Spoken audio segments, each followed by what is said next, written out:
unscripted question, and then it's all off the cuff. But I put that disclaimer on there because I hate scripted conversations. But it usually opens up some interesting backstory. But how did you accidentally fall into franchising? What's your franchise backstory?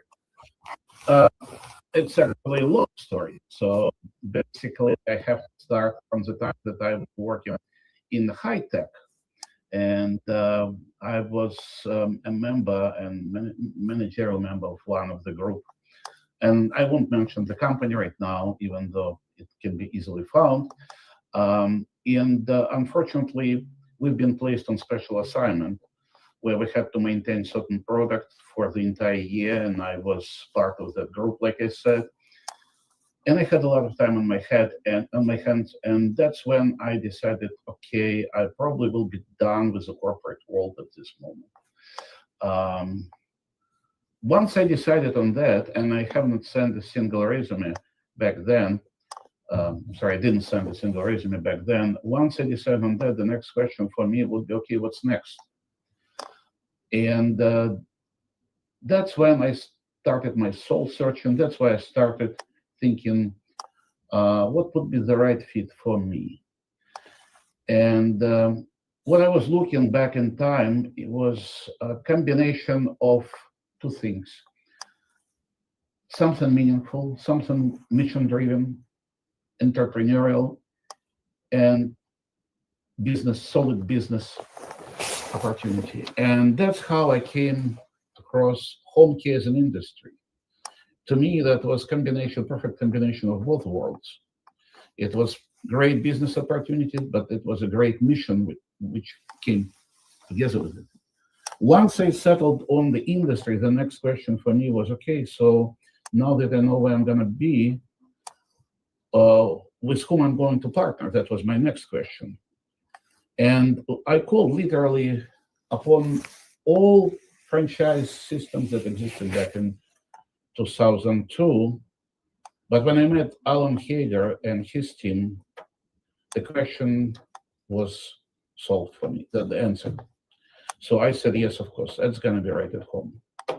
Alan wasn't just a great manager, he was a visionary, and his team was just as great as him, and that's what settled me on right at home. That's my story in short.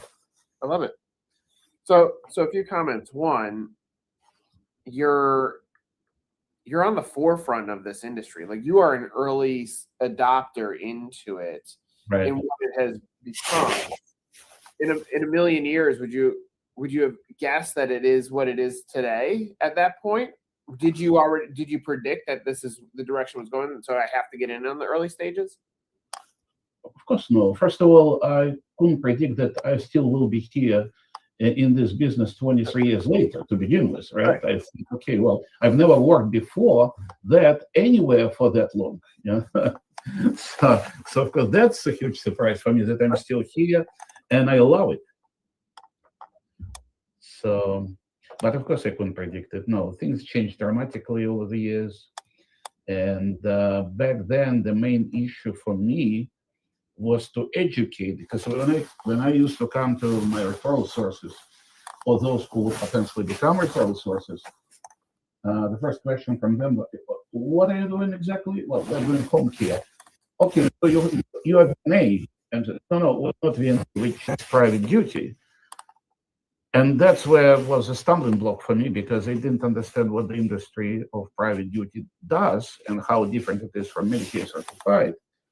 Nowadays, fast forward, I don't need to explain this. Everybody understands the industry, at least in the professional field.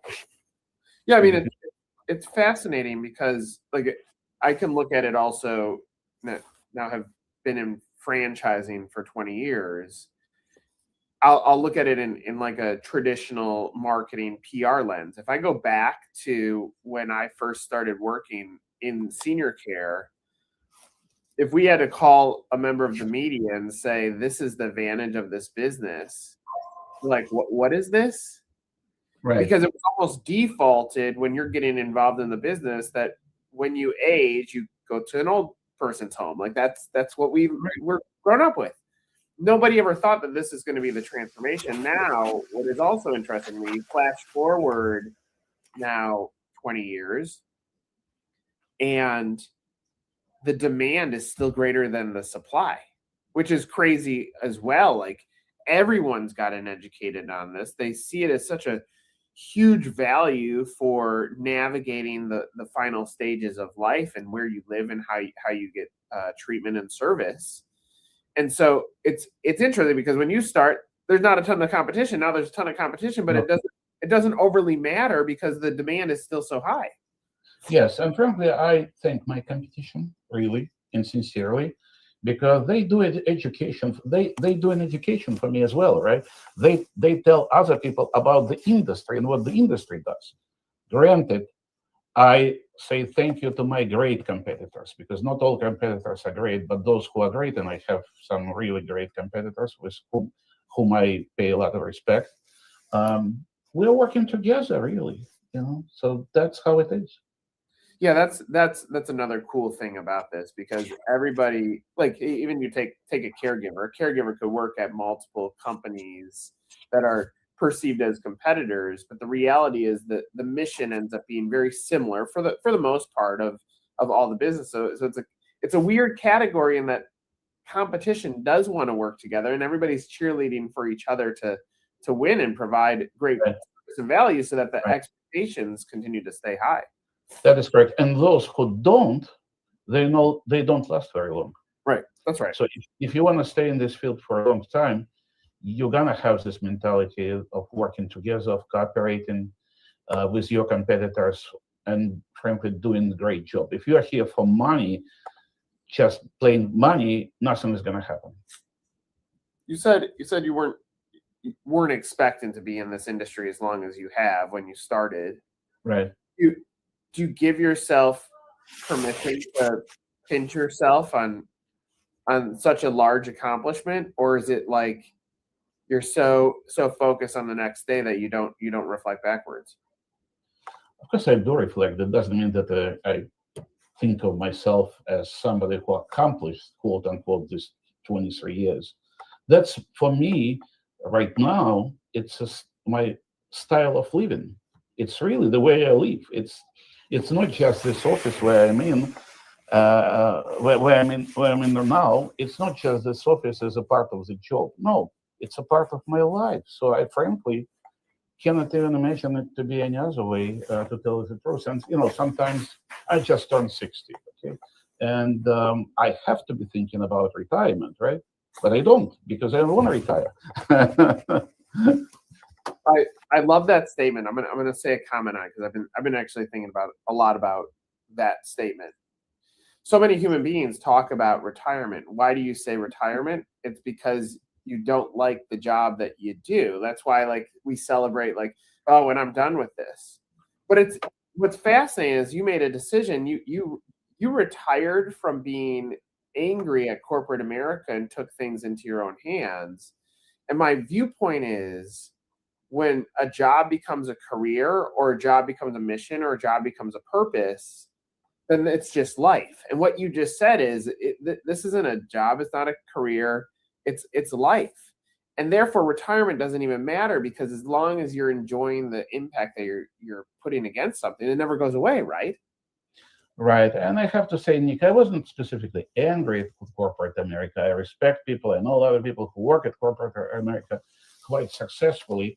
But to a great extent, all these decisions are personal decisions, right? So we cannot say it's wrong or right. What's right for me may not be right for another person. So I'm kind of easy on that.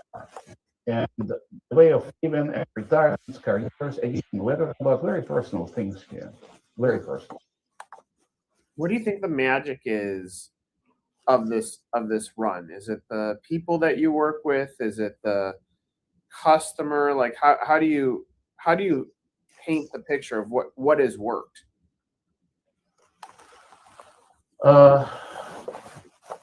We live in a certain realm. That's the realm of home care, and over this life, I met great people. And if there is any accomplishment of mine that I can point to, I think my greatest accomplishment is being able to meet, to work with these people. And I'm saying it, and to be together with these people. And I'm saying it, with all sincerity, because that's what makes my life so great. People around me. Yeah. It sounds a little bit, it sounds big, but that's truth to it, because it happens every day, every moment. That's life, though, right? Like, it's life. That's the bigger statement. I think, like, a very, very large statement. I constantly evaluating, like, what's the value of the day, what's the value of the moment, because we don't know how long we're going to be here. No. So it's people and connection and kindness and right, and fun. And sometimes, frankly, let's just be honest. Sometimes people can irritate. Right. Sometimes people can make you angry. But even then, you appreciate being around people, because that adds to my experiences, and that's what makes it, frankly, interesting. I'm curious, because in part, if I put myself in the shoes of a franchisee, which majority of franchise owners that get into this space have had some deeply personal experience with caregiving, either for their elderly parents or some sort of connection in. Mm-hmm. And we're talking about the value of people and life. How do you navigate that component? Because you are in a business that sees people through the final days of their life. How do you become comfortable with that experience, or how have you gotten comfortable with that experience? That's a good question. I'm not sure what comfortable even means. Because yes, we see people dying, we see people in the last stages of their life, but we're so much focusing on bringing dignity and respect to those moments that the issue of comfort, frankly, for us, doesn't even come around. It's mostly about service. We're serving them, and that's perhaps just in retrospect. And again, it's not something that I'm thinking about every moment of my life. How am I comfortable? But right now, when I'm speaking to you, Nick, perhaps what comes on me is that's what makes us comfortable. The fact that we are bringing other people so much needed services and care. I think the term you just said, dignity, I'm curious, like, if you go back to the start of this business, and clearly the value of dignity and the way that we looked at the senior community has changed tremendously. And what you just said is the depth of service or care in these final moments is also dignity, but it doesn't exist the way that it does when you got into the business. Like, is that part of something that you're proud of? Because like, people talk about impacting people that are alive, and we almost discount impacting people when they're in this final transition. But it's come such a long way that dignity is really the key word there, right? And I'm glad that that's becoming a key word, because we all have one-way street, each and every one of us. Yeah. And I'm just gonna give you an example. Recently, and we often have hospice clients, and recently, my new chief operating officer, the nurse, stayed the entire shift. Actually, for the last 2 days, she was working next to caregivers with one of our hospice client, and boy, it just brings tears to my eyes even as I speak about it. And she was sitting and singing together with that person. And when I learned about it, I said, "Listen, that's the way I wanna live."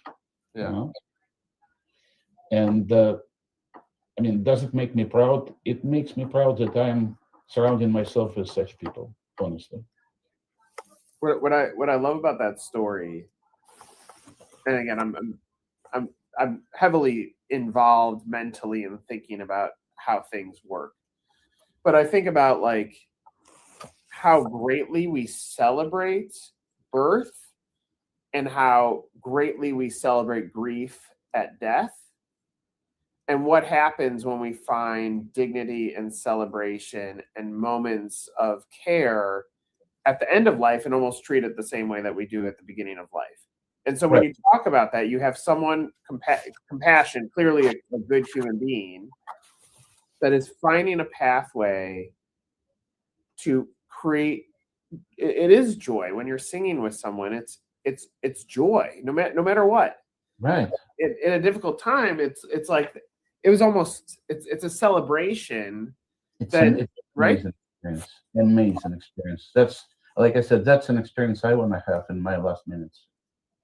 When you said, when you were looking at a business, you said I wanted something that had purpose. Like that, when you think about this moment, like I would assume this is exactly what you were talking about. Exactly. Yes, of course. That's the purpose. And again, we don't think about it every day. What's my purpose? Because we know it. We live day-to-day business lives, right? With all plus and minuses of being in business, responsibilities, problems, issues, people, etc. But it's important that we have this mission in front of us at all times. Without it, nothing happens. Yeah, it goes back to what you said at the beginning. Then it's a transactional thing, and if it's just transactional, it's fine. And there's plenty of businesses that are transactional, but you didn't get into this to be transactional. You got into this to build something that was bigger than you. Absolutely, absolutely. What's your dream now? Where does your dream go from here? My dream is to continue this for as much as I can and to continue to develop the business and myself through the business, because I like what I'm doing. Looking back, do you wish you would have done, if this business existed in the type that it existed in, do you wish you would have done it earlier in your career? Or was the timing right? Yeah, I usually don't look back like that. I have no regrets. What I did was, in the past, I think it's all my previous life in various careers, and I have many careers. Obviously, you know that I'm an immigrant from another country. I don't have any regrets, and I think all of it prepared me for where I'm right now. Yeah. All my previous lives, so it's fine. And by the way, I don't know what this experience prepares me for. Right, that's right. But when I find out, I'll let you know. I love it.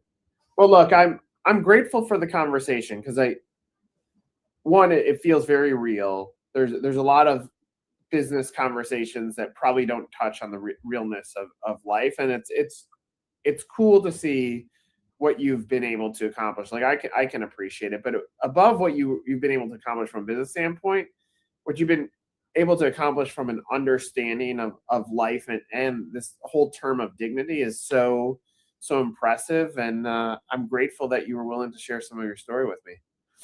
Absolutely. Love it. Vlad, thank you. Yeah, for Vlad, I'm Nick. This was another episode of Meet the Franchisee. Take care.